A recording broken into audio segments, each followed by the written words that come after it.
Welcome, ladies and gentlemen, to another episode of the Diabetic Triathlete. I'm your host, Mike Razor, here in New York City. Ladies and gentlemen, I put a short post up a moment ago about the breakfast that I had, which was crab cakes, string beans, mushrooms, a half an avocado, and 2 eggs. And I felt the need to put this video up. I haven't been putting videos up that much recently, but I felt it was important to kind of just discuss habits of eating the right way, right? How do we eat the right way? What is it that we do? To be perfectly honest, over the past few years of me starting my journey in triathlon and realizing that I was diabetic and all of this stuff, it is a shocker, changing your eating habits, right? Going from eating a lot of carbs to not so many carbs, to trying to get your body to work with what it is that you have to provide for yourself in order for you to sustain a proper A1C, for example. Now, I do have a short that I did that showed my A1C. It was at 11.5 and it went down to 7.3, if I'm not mistaken, which was an amazing jump, And I appreciate, all the hard work that I put into it. And it's the same thing with you guys. When you are out there and you're trying to figure out what to do next, don't fret. The things to do, most of it is free. This is what I can tell you. The hardest part, the most difficult part when I first started my journey was realizing how much it costs for insulin and for these medications that the doctors and hospitals prescribe if you don't have medical insurance, for example. I have medical insurance now, but I want to let you guys know that there's alternatives, there's government alternatives, there's companies, nonprofit companies out there that are willing to give you guys the insulin and whatever else it is that you need for a fraction of the price. You just got to Google the information.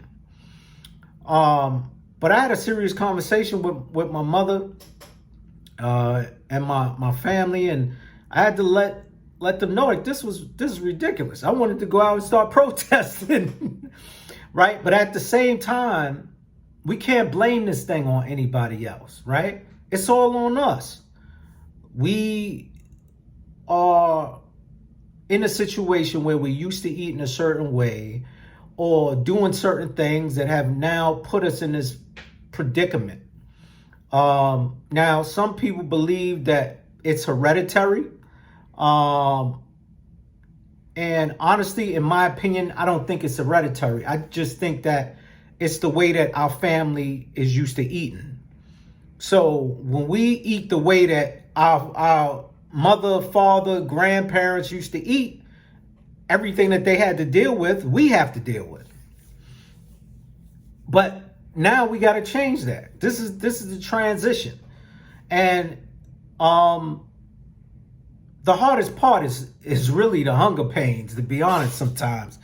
The cravings, the hunger pains, so you have to find substitutions where you're able to lower your carb intake significantly or burn the fat and carbs if you plan on eating, a higher content of carbohydrates with triathlon or just running or just biking or some type of activity, and checking your sugars, checking your blood, checking to see what the numbers look like.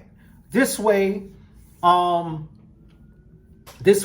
you'll be in the know. Don't be afraid to do that. You do it, twice, 3 times a day or something to that effect.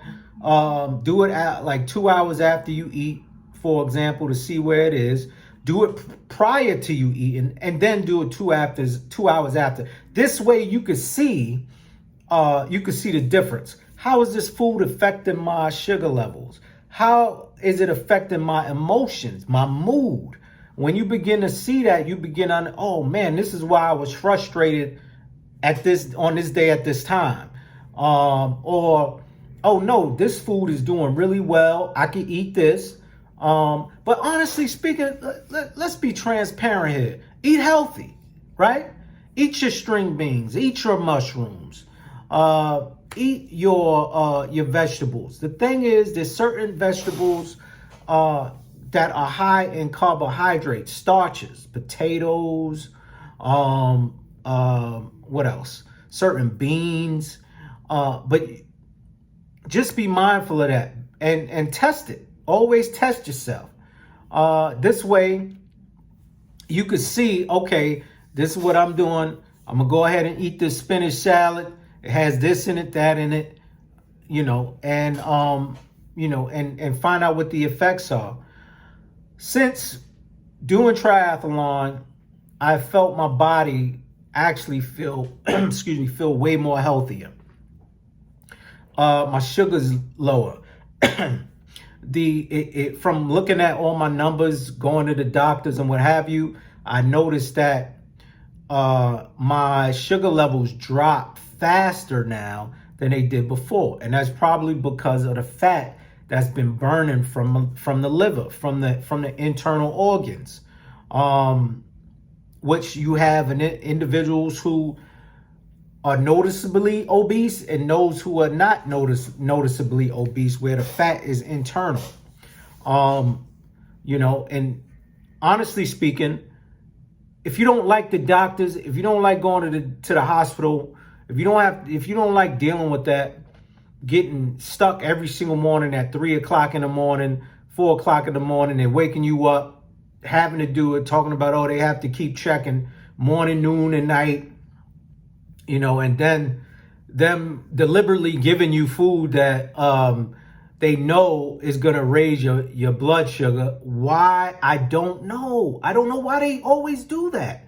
If you know the person is dealing with, problems like that, why would you not only give me breakfast food that doesn't work with what it is that I'm dealing with, and two, have a nutritionist come in who's supposed to be a professional, show me that it's okay to have rice and potatoes and all of that stuff in moderation.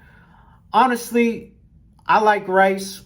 Certain kind of rice will be better than other rice if you plan on utilizing it for this purpose. Same thing with potatoes. Look, I would not do it. Have a little bit. If you're going to have some, okay, have a small piece, if that's what you're going to do. But just know to check your blood levels to see what's happening after you eat it. Check to see what happens. I went to a specialist of last year, and the specialist told me not to eat rice at all. And the specialist said because rice, a tablespoonful of rice is the same as eating a tablespoonful of sugar. This is a specialist telling me this. Okay? I already knew it, but this is, the specialist. He's not a nutritionist. He was actually I believe he was an endocrinologist. Okay? And he explained that to me. So just be mindful of that. All you got to do is change your eating. Trust me. Now, we already know we got diabetes 1, diabetes 2. We already know that, right? We know that. So knowing that, everything is about eating the right food. Diabetes 1, I'm not too sure of how that process works. I know in terms of type 2, I know how that works. Fatty livers, fatty pancreas, fat in the blood, just an over excess of sugar in the blood altogether, right? It lowers the insulin levels, insulin resistance, right? So I just want you guys to do better. And this is the reason why I'm doing this video. This is the reason why I have this YouTube channel. And the more we all do better, the better everybody will be. Now, one other thing I have to say, and you have to be stern with family and friends. If you are on a strict eating regimen and you work out a certain amount of days of the week and you got to stick to that, whether you are in your normal environment or you at someone's home. I notice a lot of times family members, friends, they always say stuff like, oh, well, he doesn't eat rice. He doesn't eat potatoes. He doesn't eat this, but he going to eat it today, or something to that effect. No, I'm not going to eat it today. This is what let's keep it 100, right? No, I'm not eating that today. I'm not eating that at all. You get the plate, you see it still have carbs on it. Eat the chicken, eat the vegetables. But if you see rice, if you see some type of starch or something to that effect, if you're going to eat it, eat a very small amount.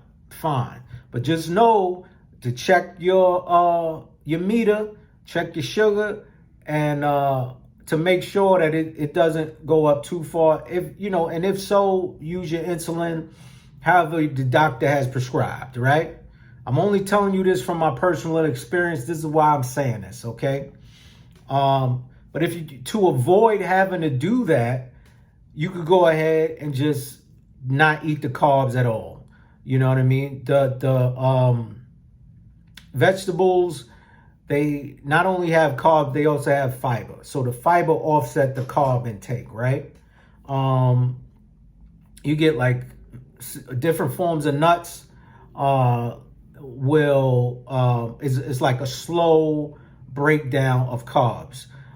Those are good. Very slow breakdown of carbs actually smooths out your spikes, your sugar spikes. I noticed, and this is what I said in one of my previous videos, when I eat a Snickers bar, if I eat a Snickers bar, it actually doesn't increase my sugar the way that I expected. I thought, it would like shoot it up. But for me, it doesn't do that. For me, it's a steady up and down situation. And it's not too high. So that's a good thing for me. So just be mindful of that. I also do fasting. So I intermittent fasting. So I won't eat until 11 a.m. And then my last meal will be at 5, 6. And then, I won't eat again until the next day. Right? Some people feel that's too much. Fine. Do what you want to do. Eat how you want to eat. If you feel like grazing like a cow over the course of the day, eating snacks and all that stuff, by all means, that's on you. But my suggestion is to test your sugar. And don't use the excuse of having insulin that the doctors give you or medication that the doctors give you as a reason for you to go ahead and drink that diet soda. Drink that whole gallon of diet soda. Y'all know who I'm talking about. I'm talking about you right there. Eating that cheesecake. That's you. There's alternatives. Almond flour.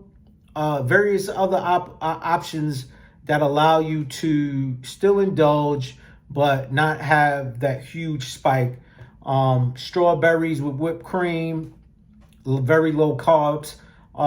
You could have blackberries, blueberries, that kind of thing. So, it's all there, people. It's all there. So I just wanted to do that real quick, talk about that real quick for you guys. And like I said before, I had that fracture that happened with my foot. I'm getting back into it now. I plan on reposting again shortly. I'm not going to give you a definitive date, but I'm definitely going to start popping videos back up at least once a week so you guys could continuously grow and see the process and progress. If you guys want to leave a message, subscribe, like, please do. Send this to your friends and family. I love it. I love to help whoever is in need. And, yeah, y'all have a good day. And I'll be talking to y'all soon. Peace.